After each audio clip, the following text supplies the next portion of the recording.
Well, hi, Casey. What brings you in today? Hi. Uh, well, the thing that I feel like is always on my mind is my three kids. I have three kids, 21, 18, and 16. Okay. And so I feel like right now, um, just kind of learning and going through the stage of parenting adult children and all that comes along with that. Hmm. So, that feels challenging for me, especially my kids. Well, all three of them are adopted, so they each kind of have some unique special needs. And so it feels a little different than just a normal launching children into the world because Sure. there's a variety of other um, factors involved.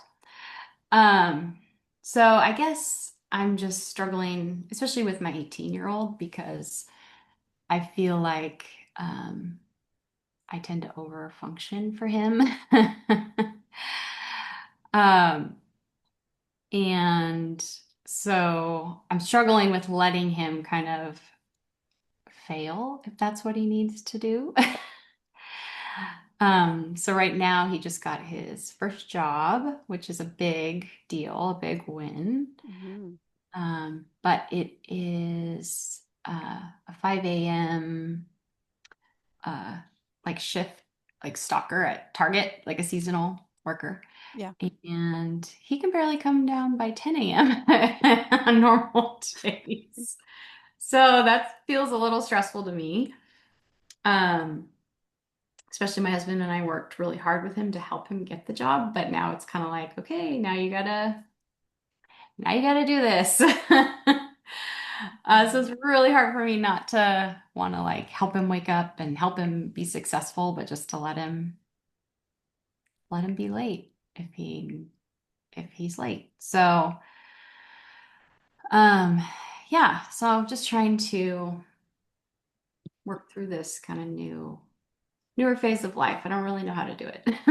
Yeah. Yeah. So it sounds like you're feeling some concern about your son wanting to help him succeed, but without over functioning and taking the responsibility away from him, letting him experience that on his own. Yeah. Yeah, exactly. I know that if I keep over functioning for him, I'm basically communicating to him that he's not capable and like he's not going to learn. And sometimes you need to fail to learn. So I realize it's kind of more about me in some ways. Yeah. Uh, I feel like I've worked really hard to help him. And maybe that's the problem too. Like maybe I shouldn't work so hard to help him. But I think because of his special needs that I am trying to find that balance between he does need some assistance Hmm. and he has really high anxiety. So he does need, like he can't just, it needs to be stair stepped up. We can't just go from 0 to 100. Um, so just trying to figure out those steps for him feels a little confusing and challenging. I feel like I vacillate between one or the other. Sure. You're balancing his level of ability to stair step toward responsibility and knowing where you fit in that and how you can help him without enabling him to Yeah, um, yeah. yeah. I feel like I'm pretty terrified that I'm going to have a 30-year-old kid living on my couch. Yeah, yeah. That's a fear of mine that if I don't, push him, that will be his tendency. Um, but I do see him having motivation. It's just, and he wants to have a job. He wants to be successful. Um, so I feel like that's good to see in him. Um, but sometimes I think he just doesn't have the skills to like get there to get achieve those goals. Right. So yeah, so I feel like I'm just a very new thing to navigate. You know, when your kids are little, you put their shoes on, you know, you do a lot for them. So learning how to let them differentiate is a little tricky for me. Definitely. You're feeling a little unsure about how to facilitate that differentiation for him. Yeah, or what it looks like for him, Hmm. especially with his special needs. Like, I feel like I understand my oldest is more normative behavior, and he just went off to college. And for launching him felt totally different because I he he's way more outgoing. He's more of a go-getter. He's more sure of himself, and so I think letting him kind of live and learn feels different. It feels like, Right. yeah, he's gonna struggle, but I'm not as worried about him. But my other son with his anxiety, I think I just get a lot more like, oh, I gotta help him. Ah. Sure. You're feeling anxious because you sense his anxiety. Yeah, Hmm. yeah, and so yeah, and then I have my 16-year-old, and she also struggles quite a bit with um, some mental health issues. She has like ADHD, and Hmm. so she's homeschooled right now because she gets too overwhelmed in the classroom. Sure. Uh, and so I do have a tutor that comes in and helps me because she's too oppositional with me as her mom being in charge of her. So that's helpful, but still, again, like knowing how much is within her capacity and how much to like push and how much to let go. I feel like I'm always trying to figure that out. Right. So we have our IEP meeting tomorrow, and I am excited because this is my last IEP meeting. I have been to many, many, many IEP meetings through the years with two of my kids having IEPs. Right. Um, so I'm excited to kind of cross that finish line in her education. Um, but also it's just kind of dreading it. It's a lot to process every time I do one of those meetings. And this is her triannual, so they just did a bunch of testing for Okay. her. And there's a lot of reports to go through and um, yeah, just always analyzing how to help her the best that we can. It sounds like with your daughter, the load is to really try to figure out how to help her best. Um, and you're homeschooling her. So you're feeling a bit more pressure to be more involved in her life, but excited that this may be the last meeting and that she may be getting closer to the end of this journey. Yeah. Yeah, it's her journey, but it's mine too, because I've had to, help with those meetings and getting her the services that she has needed. So yeah, so excited to be close to the end. And she's it's like an online public school. Mhm. And so that has been really great because she has like a live instruction teacher and like really set up nicely in the portal.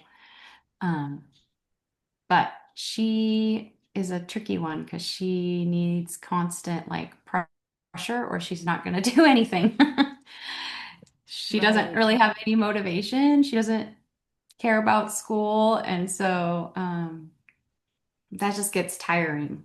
I think it gets tiring between her and my other son.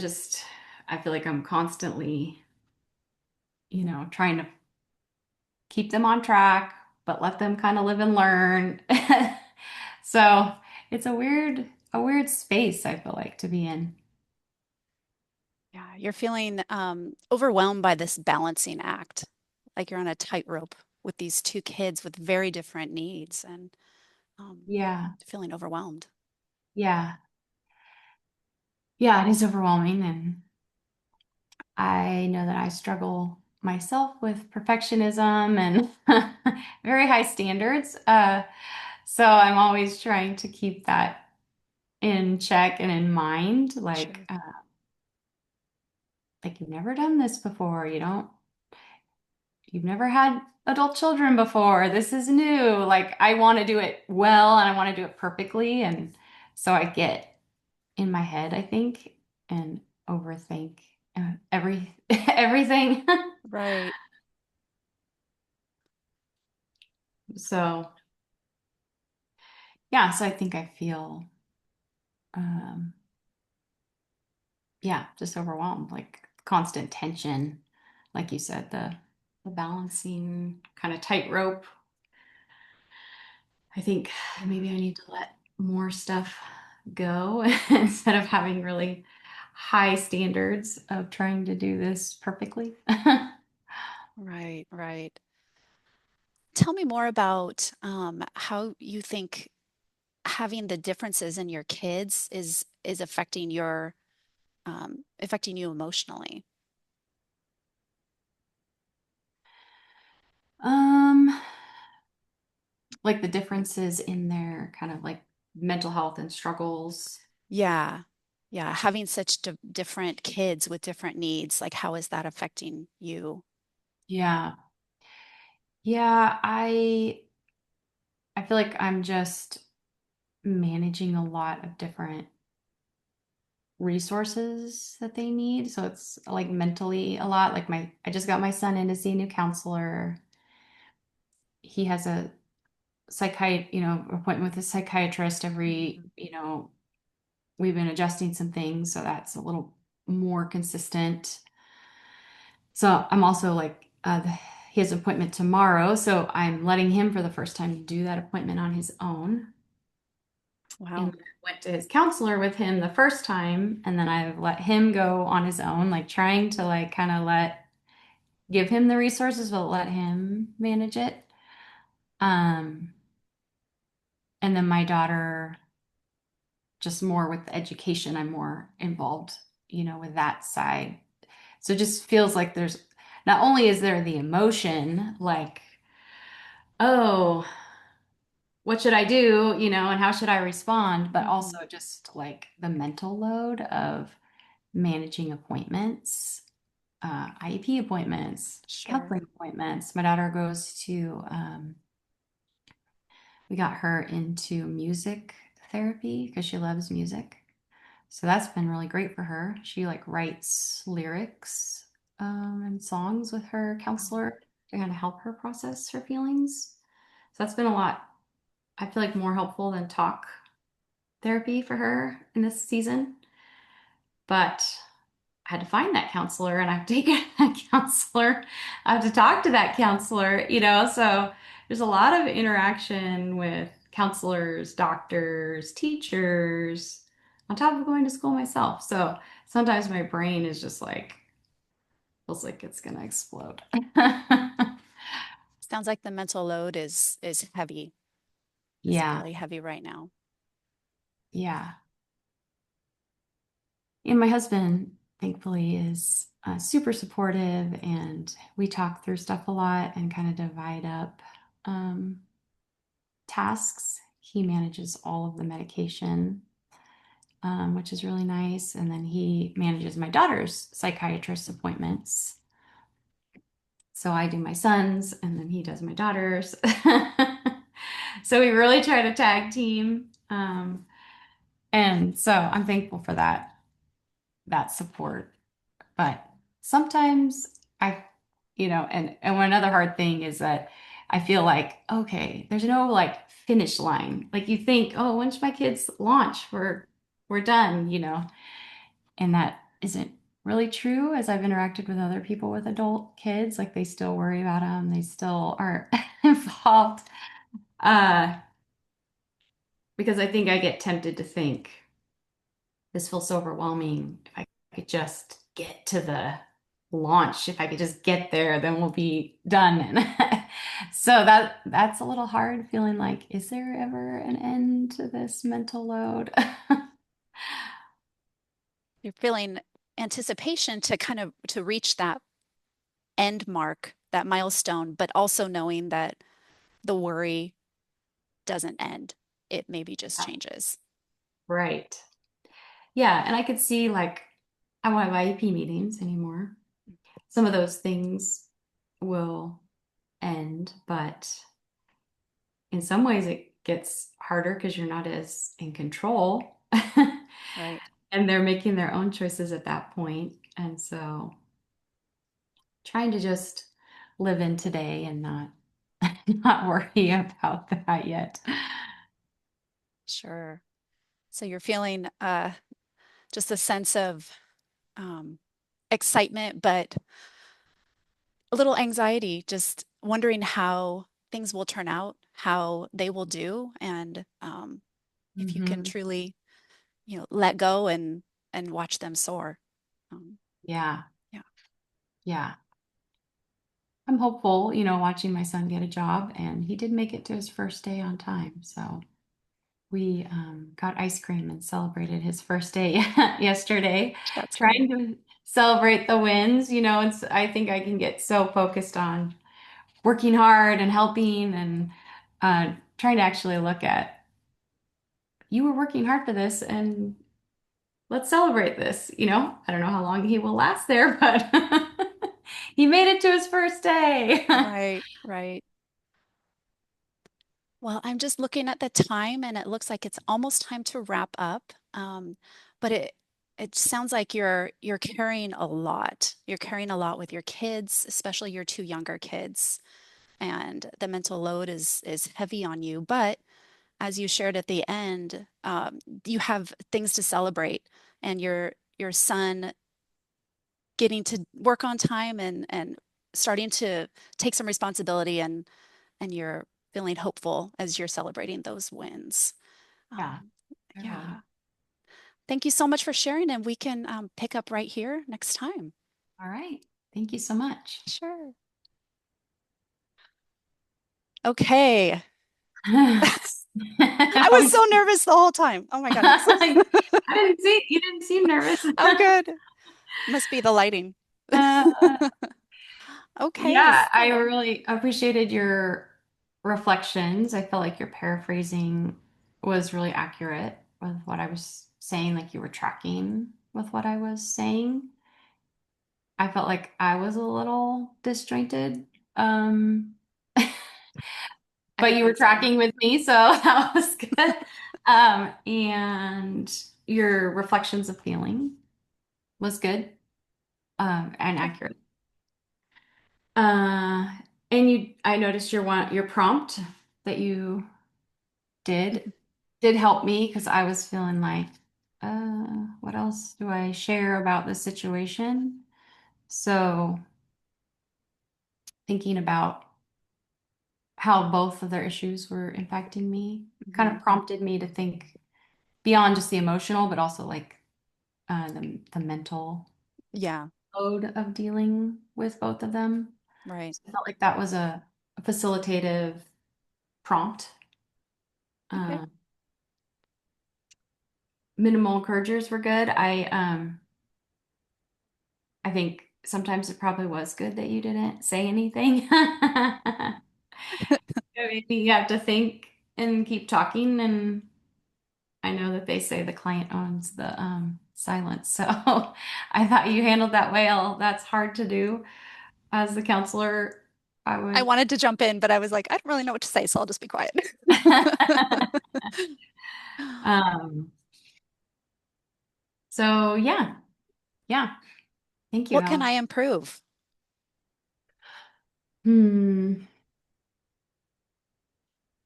I think sometimes you're trying to think how to. There's not much, so I'm grasping at straws here. I thought you did a really good job, but um, sometimes I was feeling a little like starting to get teary, and it felt like your um, attunement was a little still upbeat in comparison. Okay. Okay. That makes sense. Yeah. Like Yeah. not tracking as much with like, and I don't really know how you communicate. It's such a subtle, Yeah. but it's almost like maybe less smiling. I don't know. Yeah. I Okay. don't know how to do it. I just know how it like felt a little bit. Sure. Like Yeah. there was still a lot of upbeat when I was starting to feel less upbeat, I Yeah. guess. I don't know. Yeah. No, that makes Does sense. that make sense? Yeah. Yeah. I think it was just probably my nerves, but yeah. No, Right. I can see that. Yeah, that wouldn't. I could see you doing the same thing, you know, because your uh, attunement is a little tricky. Really is, especially over the computer. Yes, yes. Yeah. But that would be my only small Yeah. uh, feedback. Okay. Yeah. Thank you. All right. So should we hop off and I'll make sure this worked and Yeah. then we'll get The back nerves. on? Yep. It Sounds, might take like 5 minutes or so. Is yeah, that good? no problem. All right. Okay.